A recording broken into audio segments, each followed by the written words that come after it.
दिल्ली विधानसभा speaker Ramniwas Goyal हैं हमारे साथ बातचीत करने के लिए। आपने अरविंद केजरीवाल से अभी अभी मुलाकात की, उन्होंने ये ऐलान किया 2 दिन बाद वो इस्तीफा देंगे। आप स्पीकर हैं दिल्ली विधानसभा के, क्या प्रक्रिया है, मुलाकात में उन्होंने क्या कहा?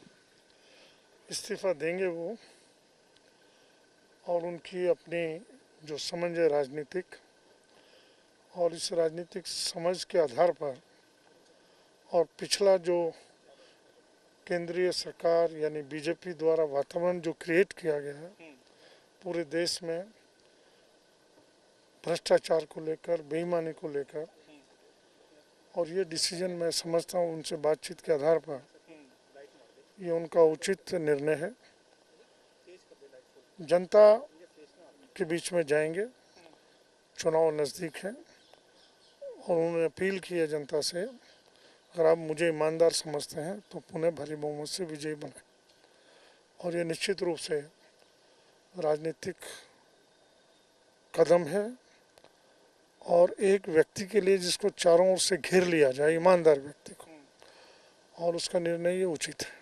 सर, आप स्पीकर हैं क्योंकि विधानसभा के सारी विधानसभा की प्रक्रिया को आप समझते हैं। बीजेपी ये आरोप भी लगा रही है और ये भी कह रही है कि विधानसभा भंग करके क्यों नहीं चुनाव करवा लेते हैं। विधानसभा भंग करके चुनाव करवा लेते हैं, बीजेपी का तो ये धंधा बना हुआ। सरकारों में एमएलएस को खरीदना, सरकारें गिराना, उनका धंधा बना हुआ। जब पब्लिक ने मैंडेट दिया हुआ और पूरे समय तक हम सरकार चलाएंगे, उनको लगता है भंग करनी है, भंग करके देख लें, खुद भंग कर लें। बार बार उनकी आवाज़ उठती है। विजेंद्र गुप्ता भी गए ना राष्ट्रपति के पास, सरकार भंग की जाए, उनके अधिकार में वो कर लें, करके देख लें, फिर दिल्ली की जनता बता देगी क्या होना।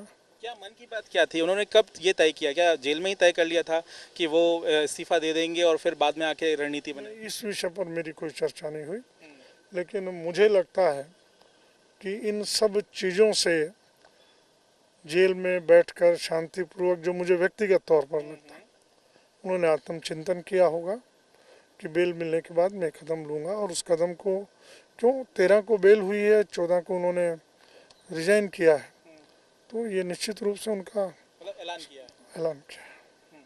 और आप क्या कहना चाहेंगे, क्योंकि राष्ट्रपति शासन की चर्चा भी चल रही थी, उसे लेकर स्पीकर होने के नाते आप क्या कहेंगे? क्या वो संभव है? क्या आपको लगता है कि उस स्थिति में विधानसभा का कोई रोल रहेगा? देखिए, राष्ट्रपति शासन अगर लागू करना है केंद्रीय सरकार को, जिसकी सिफारिश बीजेपी के 8 विधायकों ने राष्ट्रपति से मिलकर के की, मुझे इस पर 2 टिप्पणियां करनी है। एक तो विजेंद्र गुप्ता और 8 विधायक बीजेपी के जिस सदन के सदस्य हैं, उसी सदन को भंग करने की मांग कर रहे हैं, ये अपने आप में आश्चर्यजनक है।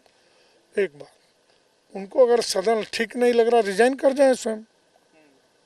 पूरे सदन को भंग करने की, जिसके आप मेंबर हैं, मांग कर रहे हैं।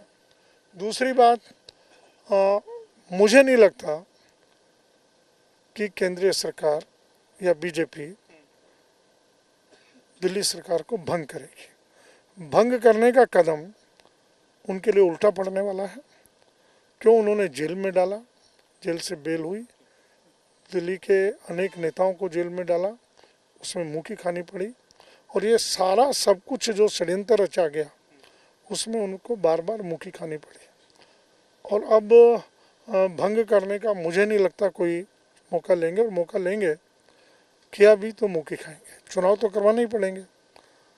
चुनाव फरवरी के बजाय और 2 महीने आगे हो जाएंगे, 6 महीने में हो जाएंगे, तो चुनाव से तो भाग नहीं सकते। कोई चर्चा है कि कौन बनेगा? क्या विधायकों में से होगा या मंत्रियों में से होगा मुख्यमंत्री? इस पर कोई चर्चा नहीं। ये विधायक जो निर्णय लेंगे, वो बैठक जब भी होगी 2 दिन में, 3 दिन में, तो लेंगे।